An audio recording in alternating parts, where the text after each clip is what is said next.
Today we are talking to Rand Jansen about his career and one of his most memorable missions in Vietnam.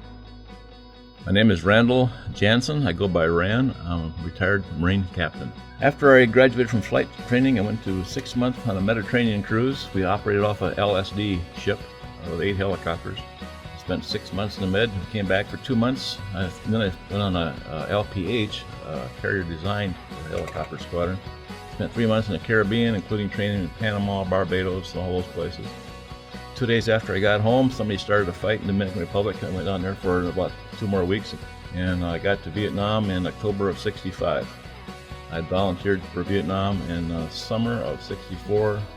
I didn't get there until October of '65. Flew H-34 helicopters. Basically, it was our Marine medium helicopter. We hauled troops, supplies.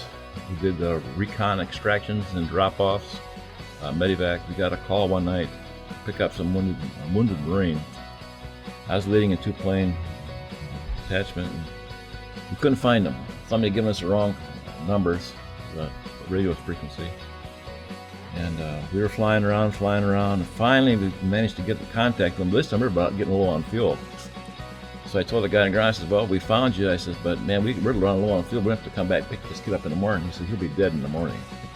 So we went in and found him and picked him up. And by this time, we were really low on fuel, and there's no way I'm going to make it back to the base.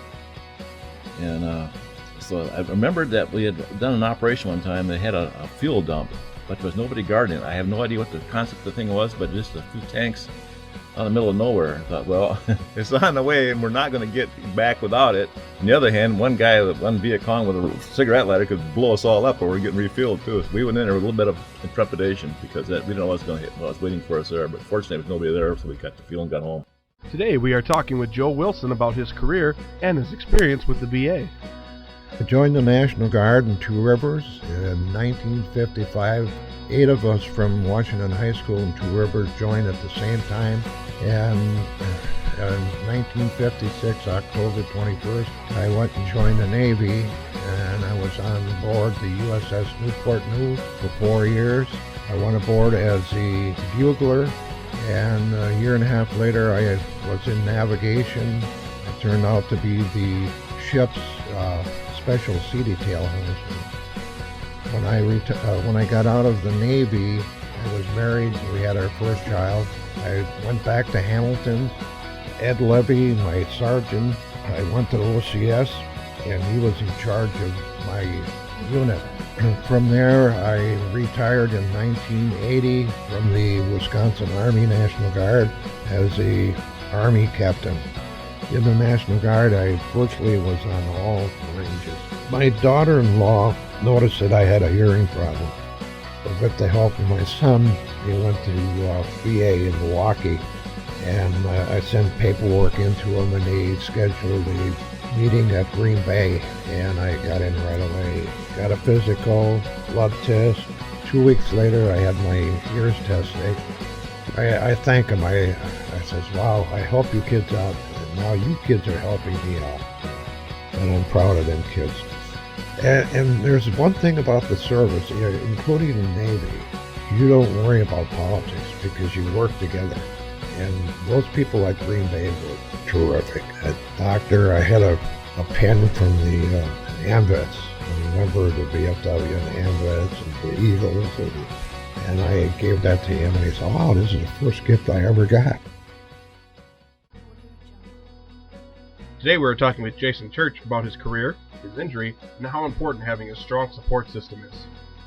Jason Church, I was in the Army, I was a captain. I was in Afghanistan. I was in Kandahar Province, Panjwai District. On August 23rd, we were conducting a normal patrol just northeast of Arfab in Afghanistan, and we were actually trying to interdict some of the enemy movements in the area. And in the process, we ended up coming up onto a daisy chain of IEDs that exploded, and it ended up causing the loss of my legs. Now, luckily in the situation, there wasn't a complex ambush set up by the enemy. Otherwise, I probably wouldn't be speaking to you on the phone today. We were fortunate enough to be able to cordon off the area and get me off on a medevac quite quickly. Menominee is really an embracing and loving community. So when I was injured and brought back, it was as if anything my parents needed, it was already in their hands before they even needed to ask. And for me to come back, it was with open arms. And I think it really just, again, made my transition and my, understanding what a new normal is just a far better experience. One of the things that's often overlooked, and a lot of things, especially when it comes to veteran service organizations and nonprofits that are helping, is there's a lot of the family needs that sometimes aren't taken care of. I mean, my parents were, flying back and forth. Now, obviously, hero miles and stuff like that usually help with that, but just little stuff like taking a taxi back and forth from the hotel to the hospital and stuff like that. I mean, there's nonprofits that would help do little things like that. So I would say there's a lot of people who help, in various sets and ways through various means to help, and a lot of them were local service organizations.